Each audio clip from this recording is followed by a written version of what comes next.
Good morning. I call the meeting of the Arts and Economy Committee to order. It is June 3rd at 9:30 a.m.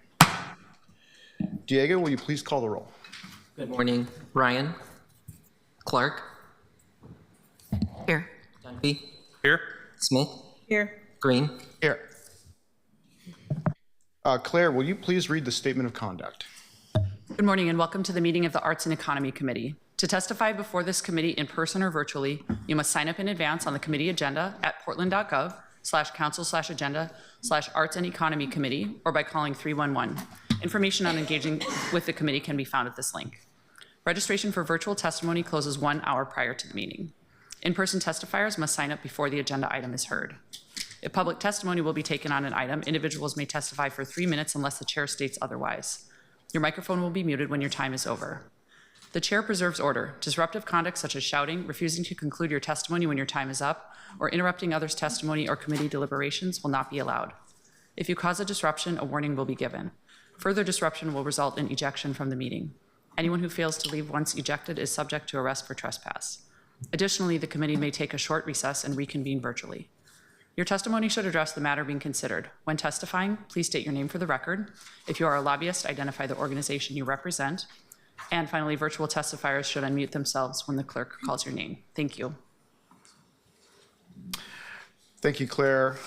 Before we get going, I'd just like to say that the co-chair, Councilor Ryan, couldn't make it today. He had a pre-scheduled appointment. As you may know, that we rescheduled this Arts and Economy Committee meeting to this day because we really wanted to accommodate the schedule for the Swimmable Cities issue. So it's really important to kind of have it today. So his absence is not for lack of interest.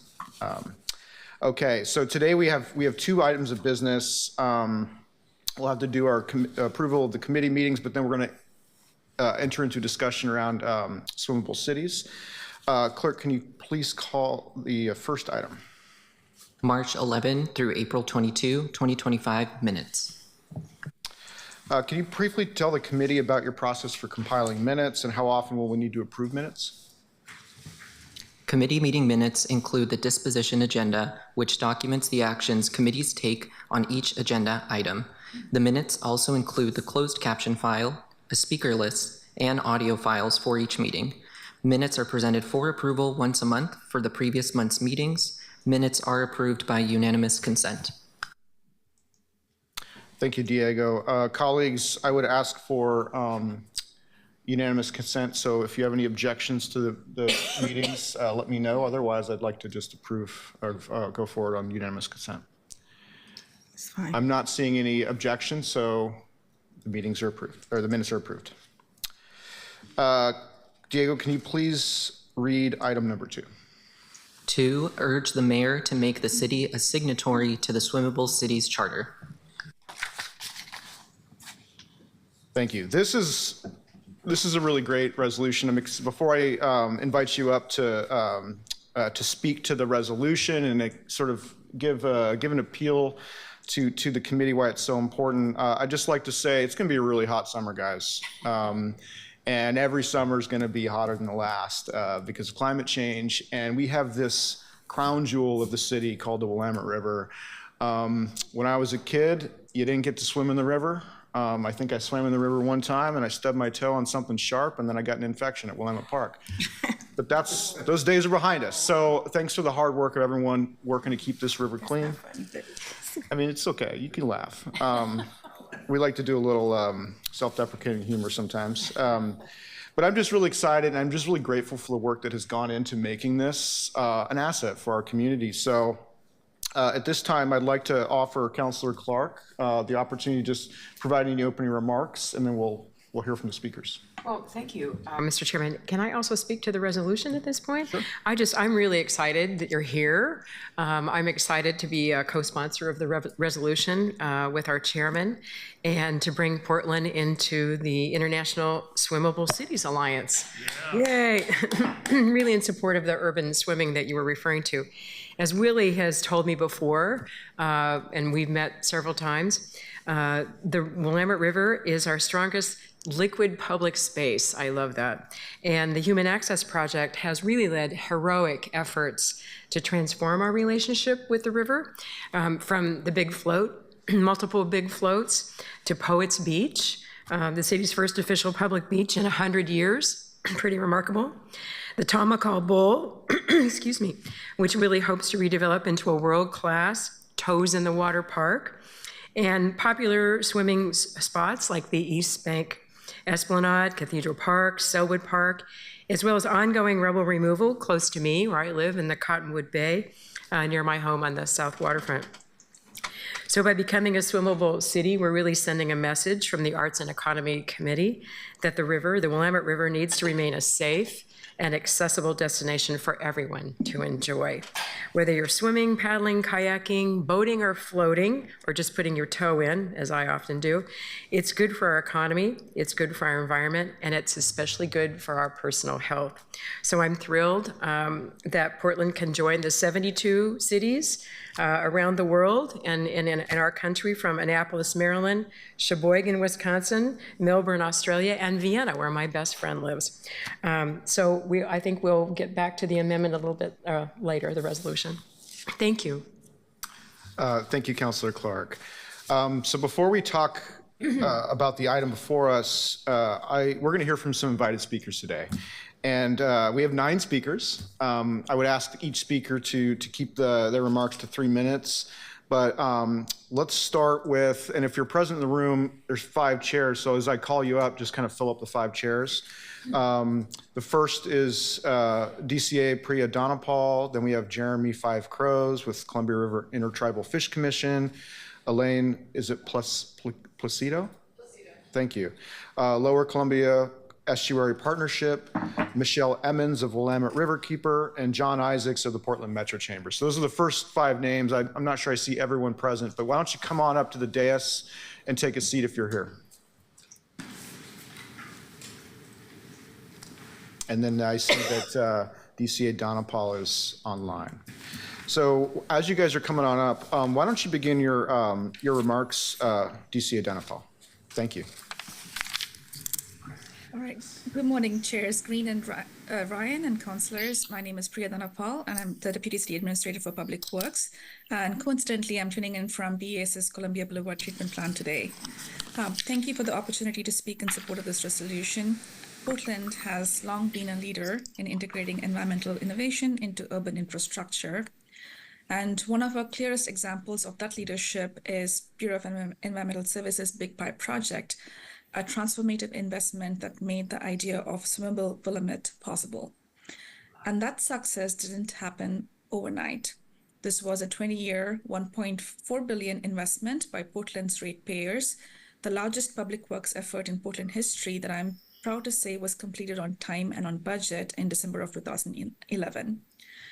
Before the big pipes, Portland experienced an average of 50 combined sewer overflows each year, often lasting for days, sending billions of gallons of a mix of stormwater and sewage into the Willamette. And today, we only see a handful of overflows each rainy season, and they are shorter and far less severe.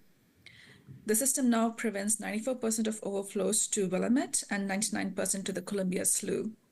And Portland's complex wastewater and stormwater systems don't just include tunnels, pump stations, and treatment plants, but also green streets and rain gardens and natural areas, all of which work together to protect public health and the health of our rivers and streams. And because of the Big Pipe project, the Willamette River is healthier than it's been in decades and has become one of our largest public spaces, a place where people paddle, celebrate, and yes, swim. Portland Parks and Recreation has also played a role in expanding equitable access to the Willamette, including the Support for Human Access project and the restoration efforts along the river. In the recent years, those efforts have removed over 160 tons of concrete and riprap, restored shoreline habitat, and improved recreation access through projects like the new dock at Cathedral Park. And cities around the world have taken note. Portland is recognized as a trailblazer in reclaiming its liquid public spaces, creating a model that others are now following. Recently, the Boston Globe mentioned Portland relative to Boston's efforts to clean up the Charles River. And last year, there was the much publicized efforts to make the Seine River in Paris swimmable in time for the Olympics. Joining the Swimmable Cities Charter would reaffirm that success and recognize the investments Portlanders have made to their rivers and streams, placing Portland in a global network of more than 125 organizations across 72 cities and 27 countries, all working to make urban rivers healthier and more accessible. Portland led the way once, and let's lead again. I urge your support for this resolution. Thank you. Thank you, DCA Don Paul. I'll just note that I remember when the project for the Big Pipe was being proposed and people were worried about how expensive it was going to be. No question that it was costly, but we are realizing the benefits of that today. So when we think about infrastructure, there's costs, yes, but there's also benefits. I think next we would like to hear from Jeremy Fivecrows of Columbia River Intertribal Fish Commission. All right, Tatsmewi. City Councilors. My name is Jeremy Fivecrows. I'm a member of the Nez Perce Tribe, and I'm also here to speak today on behalf of the Columbia River Intertribal Fish Commission, whose members are the Yakima, Umatilla, Warm Springs, and Nez Perce. These 4 tribes all have treaty-reserved fishing rights in all their usual and accustomed places, which includes the Willamette River. We support the city joining the Swimmable Cities Charter. This effort represents more than environmental policy. It's also an acknowledgement of the sacred relationship between our communities and the waters that sustain us. For thousands of years, our tribal ancestors gathered just upriver from here at Willamette Falls to fish for salmon and lamprey. They fished standing in the river or surrounded by the mists of the falls, and they would drink directly from the Willamette when they were thirsty. The river was not simply a resource to be managed, but a living entity that provided for every aspect of life: sustenance, ceremony, and spiritual connection. Over time, that once pure river was harmed. As its health declined, so did the people's connection to it. But today, thanks to the hard work of so many passionate community members, environmental groups, the City of Portland, Metro, tribal nations, and local, state, and federal government agencies, the Willamette River flowing through the heart of Portland is once again clean enough for people to enjoy swimming and playing in its waters. Clean water is fundamental to all life, but it is also fundamental to community. When people can safely enter the water, they forge physical connections that translate into deeper emotional and spiritual bonds with the river. A child who learns to swim in the Willamette will grow up understanding their responsibility to protect it. An adult who can cool themselves in the river during summer will fight harder to keep it clean.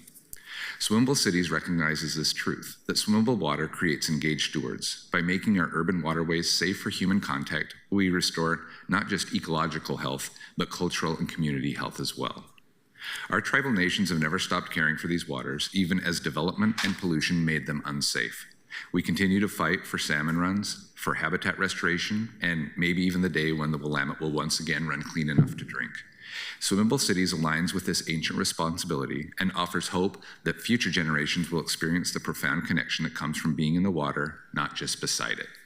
By being part of the Swimmable Cities Charter, the city will be honoring the past, protecting the present, and ensuring that our children's children can know the river as our ancestors did, as a source of life, joy, and deep connection to this place that we all call home.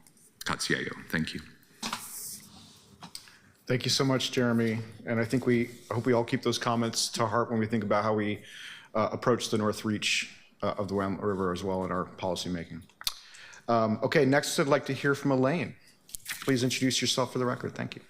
Good morning, councilors. My name is Elaine Placido, and I am the executive director of the Lower Columbia Estuary Partnership, a nonprofit national estuary program currently celebrating our 30th year of restoring and caring for the waters and ecosystems of the Lower Columbia River and its tributaries, including the Willamette, for current and future generations of fish, wildlife, and people.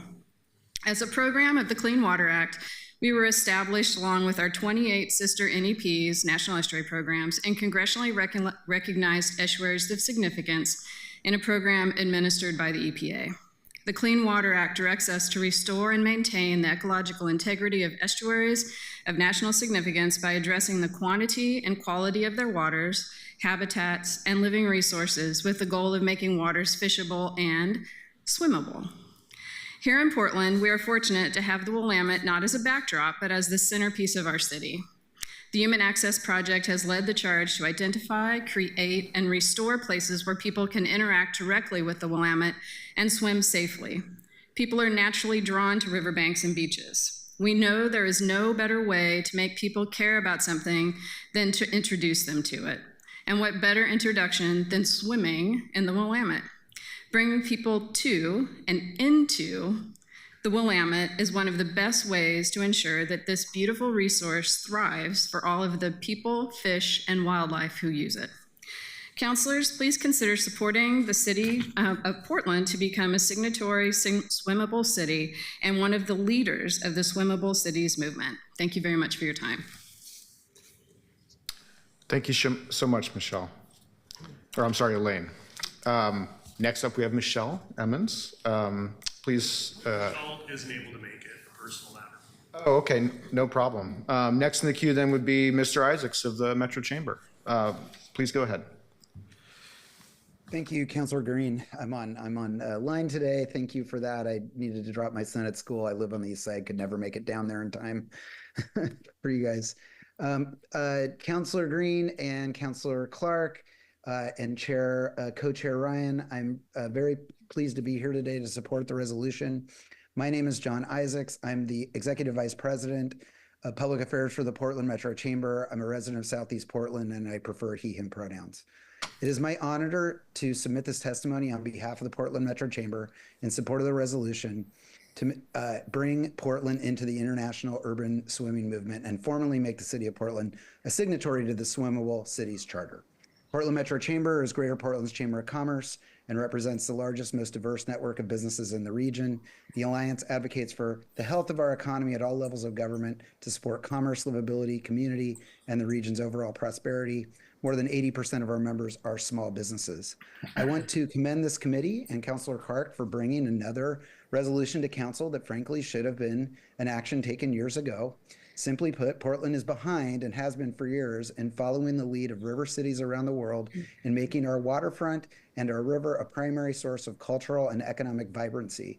As you know, the Chamber is both very worried about the dynamics driving our current economic cycle, but we are also optimistic about the economic future if we act with urgency, lean into our natural economic assets and advantages, and get to work promoting them to Portlanders, Oregonians, visitors from around the country and the world. I enjoyed the work session conversation yesterday about the future of parks and the upcoming levy. There were many great comments, but I particularly want to point out the support expressed by Councilors Clark and Novick for the need to expand public-private partnerships to generate vibrancy, sustainable revenue, and yes, make our parks and natural assets like the river economic drivers. Activating the river and the waterfront is one of the most simple, actionable, and impactful strategies we can implement immediately. Partnerships just like the one here, primarily with Human Access Project and other organizations. This action today is also a strong companion to two of the Chamber's biggest priorities this legislative session. I would like to quickly mention them both. House Bill 2291 will provide badly needed infusion of one-time stabilization funds to our signature festivals, which are all on the financial razor's edge, and funding for Human Access Project to expand its river activation programs, which this resolution encouraged. encourages. This bill will put our primary waterfront and river activation partners on stable financial footing and allow them to begin talking about possible modernization and expansion in future years. This resolution supports that work. Secondly, we strongly support House Bill 3314, which will provide the final funds led by Human Access Project that will clean up the harmful algae blooms that form in the Ross Island Lagoon. This project is essential to both expanding our river activation, as encouraged by this resolution, and to our work toward bringing a Major League Baseball and a world-class riverfront baseball stadium to Portland.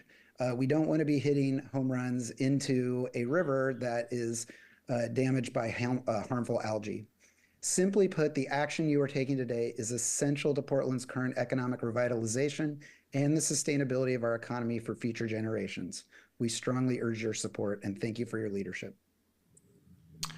Thank you, John, and thank you for making the connection to the economic nexus. Can you repeat again for the record what the first House bill that you mentioned was? I missed that in my notes. 2291, House Bill 2291.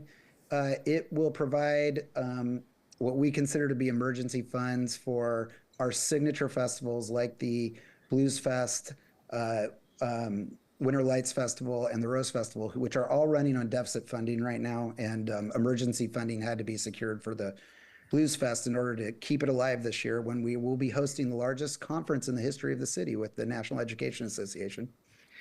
It will also provide some funds for a study that will look at ways to modernize the activation of Waterfront Park. So, and provides funding for river activation. So again, it's a nice companion to this resolution. Thanks, John, and thanks for your commentary today. Thank you. Okay, next up, do we have Ness Zolan from Prosper Portland in the room? Come on up.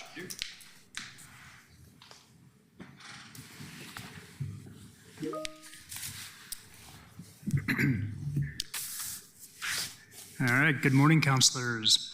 For the record, my name is Ness Zolan, project manager in the Office of Events and Film at Prosper Portland.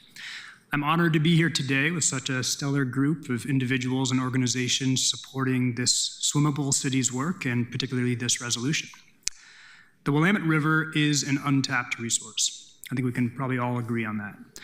It is clear that having a healthy river is critical to having a healthy community that lives, works, and plays around the river.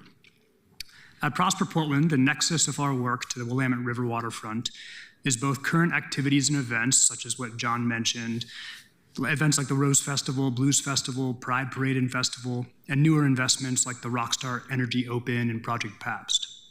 Plus activations like Lloyd Live at the Dock, which I'm sure you'll hear more about later. These are critical events that are both economic drivers that support our businesses and community builders that enrich the lives of Portlanders. They rely on our waterfront and our river. The river is also a current and future driver of tourism, with 10 to 40% of attendees at those events mentioned coming from out of town. Prosper also supports river activation with ambitious projects such as actualizing the OMSI district plan, and I believe we are on the path toward building a city with additional future smart waterfront development. Just imagine all of these event goers safely swimming and enjoying the river. Human Access Project is doing great work with strong partners, and we support the City of Portland becoming a signatory swimmable city as part of the International Swimmable Cities movement. Thank you. Thank you, Ness. Next up, we have Morgan Spriggs of Black Swimming Initiative. Thank you, honorable city council members. My name is Morgan Spriggs, and I am the co-founder of Black Swimming Initiative. Our organization is dedicated to expanding meaningful participation in water sports and water recreation, but by providing a strong sense of belonging for BIPOC individuals of all backgrounds, abilities, and lifestyles through safe and accessible water safety and swimming instruction. You know, Portland's rivers and waterways are integral to the city's identity, and yet historically, not all of the communities have had equal access to the natural resources there. Prior to World War II, the Black community in Portland faced discriminatory practices that limited their access to swimming pools and lessons. Although there were no specific ordinances prohibiting use, prevailing social norms effectively barred Black families from public swimming facilities. Scholarships from the U.S. United States Swimming Association, based on 2023 studies, estimated that nearly 64% of Black individuals in the United States lack basic swimming skills, a stark contrast to about 40% for white individuals. This disparity has led to drowning rates for African American children ages 5 to 9 that are 2.5 times higher than their white peers. And for ages 10 to 14, the rate is 3.5 times higher than their white counterparts. Last, based on the 2023 and 2024 provisional data in the CDC, and Councilor Green, I think you mentioned it, Oregon still remains top 10 in the nation for drowning deaths across all populations.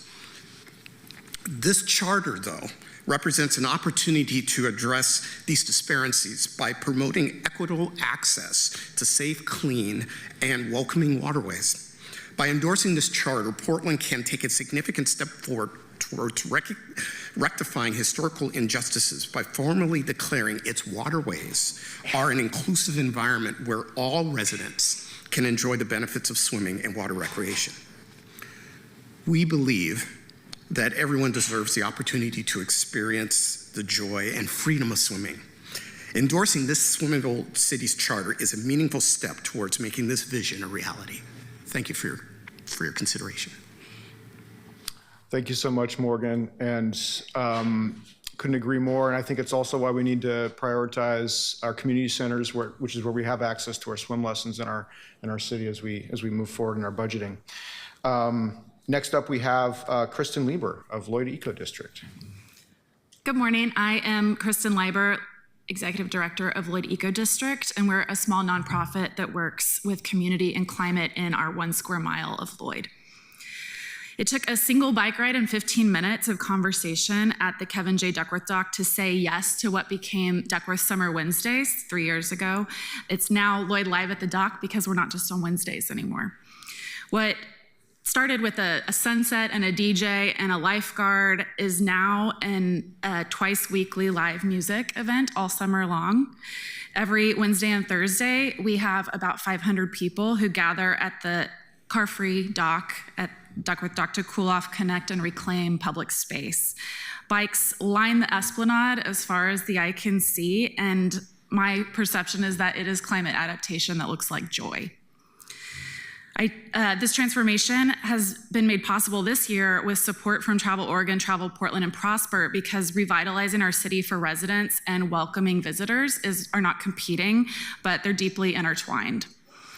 I just returned from the Portland Best Practices trip to Norway and the Netherlands, and in cities like Rotterdam and Oslo, we got to see and study swim platforms that were next to museums. We saw water taxis that linked neighborhoods. We saw innovation hubs alongside electric cargo docks, cruise ships, and mini vessels just used for evenings with friends. And we saw restaurant patios that spilled onto sunny riverbanks and bridges. These cities don't just use water, but they center it.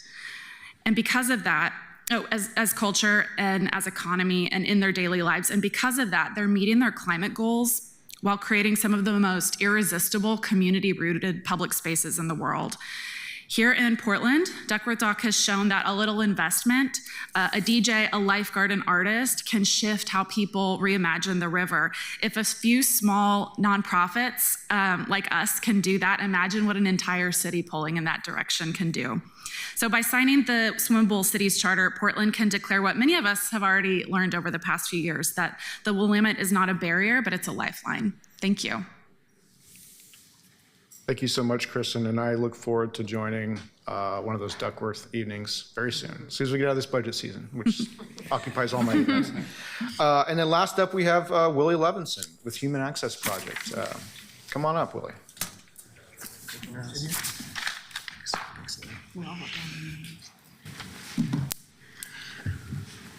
Hello. Thank you. Thanks for having this resolution. Councilor Dunphy, Councilor Smith, who I had a chance to visit with briefly yesterday, Councilor Green, Councilor Clark. Thank you, Councilor Green and Clark, for championing this resolution. It's been something we've been working on for close to 4 to 5 months. And thanks to all the presenters. I mean, I think probably the thing I'm most proud of with Human Access Project is building teams. Willie, just real quick, you need to For the record. Yes, thank you. Willie Levinson, Human Access Project. Thank you. Thank you. Yeah, the thing that I'm most proud of with Human Access Project is just convening cooperative, capable, committed, inclusive, and fun people. So this is just an example. The people who came up here today, I mean, wow, what a representation of, you know, Jeremy with the indigenous community, the business community, environmental nonprofits, Morgan with his great work with helping people swim.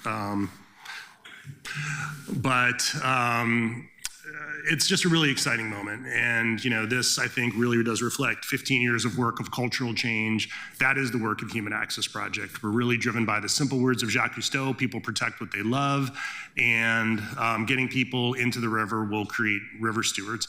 So the things that Human Access Project now has in the pipeline, we have a big initiative to have Portland discover Audrey McCall Beach this summer. This is an area between Hawthorne, Birds, and OMSI that removed 200 tons of concrete over 4 years. We had to get permission from 8 separate agencies to remove these concrete chunks. We got a yes with the stipulation that we could not use heavy mechanized equipment, so we worked with volunteers and inmate work crews over a 4-year period to remove it. Now we're going to be activating it with DJ Carlos, food carts, and I'm just really excited to roll this out. Duckworth Dock, we're going to be adding a second day, as Kristen mentioned, Wednesdays and Thursdays.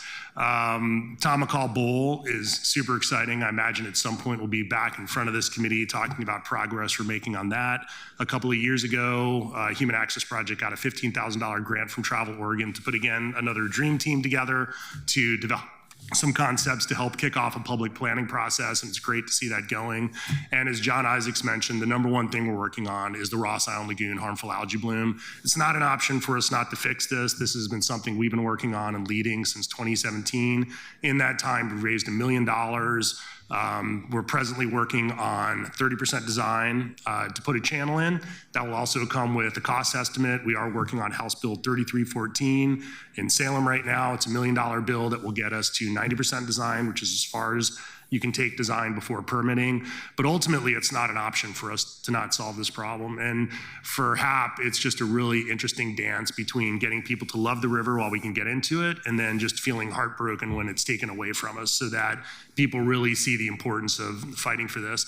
And in a time of climate change and uncertainty, you know, I think it's the responsibility of us, as Pete Seeger said, as being links in a chain, to just keep this thing going. And what we can contribute in our generation as adults right now is fixing the Ross Island Lagoon harmful algae bloom, and there'll be plenty of environmental challenges in front of us. But I hope I'm able to get all of you guys out to Duckworth Dock. Thank you so much for your work to bring this resolution and for your support of this resolution. And it's just very special to be here and celebrate with all my friends and these different organizations, and as nonprofits too, with the Willamette River and all these different things that are done. I just view all of these organizations as different departments working for the same river. We're all rowing in the same direction, trying to do the same thing. And we have some board members here too. So many thanks for your support of this resolution. Thank you so much, Willie. Something tells me this is just the tip of the iceberg on your friend network. Okay, at this point, Diego, do we have any public testimony on this item? We do not. Okay, thank you. Colleagues, I'd like to move into now considering the item. And Councilor Clark, so I think we have to move it. Well, there's an amendment that has to be considered. So you want to talk about that? Sure. Thank you, Mr. Chairman. We do want to make an amendment. Do we need to do the amendment before we do the resolution? I'm not sure what the order is. Is that, we do the amendment first? Okay.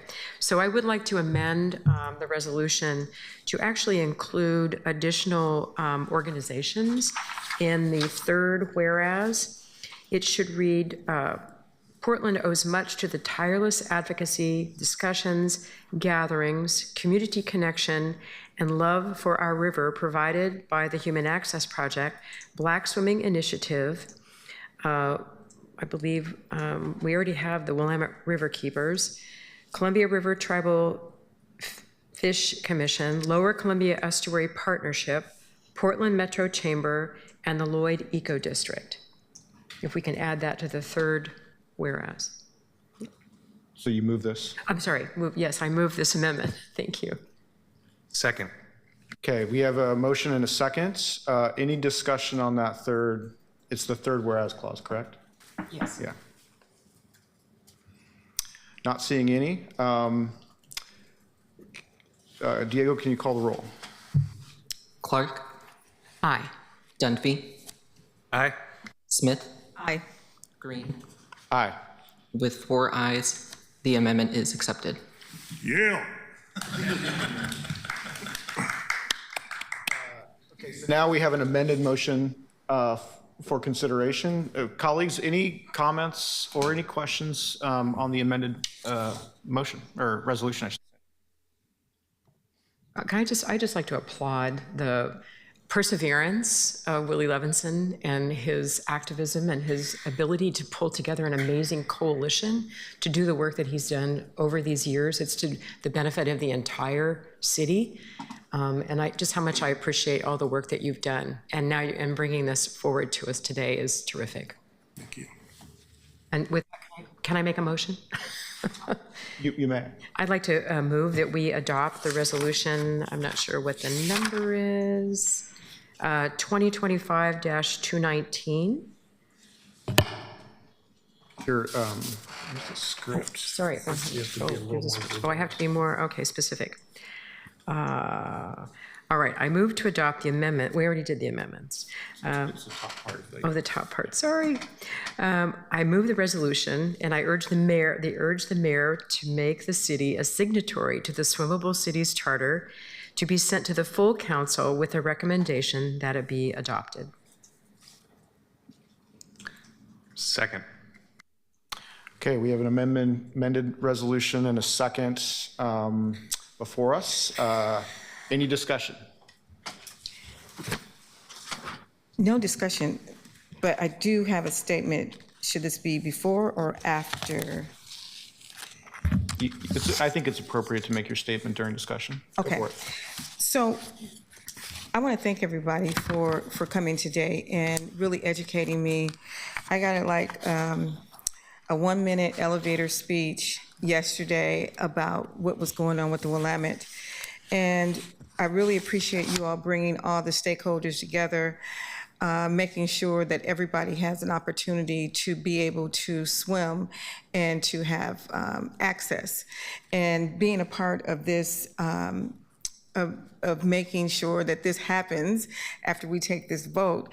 But I just want to say thank you, because this is so important, especially to BIPOC communities who historically, just like the chair said, swimming pools for us were only in the public swimming pool areas, and we didn't get out to the ocean very much, or to the lakes. And so this is huge, and it's important, and it's critical, and I'm glad we're doing it right now. Thank you so much for your leadership.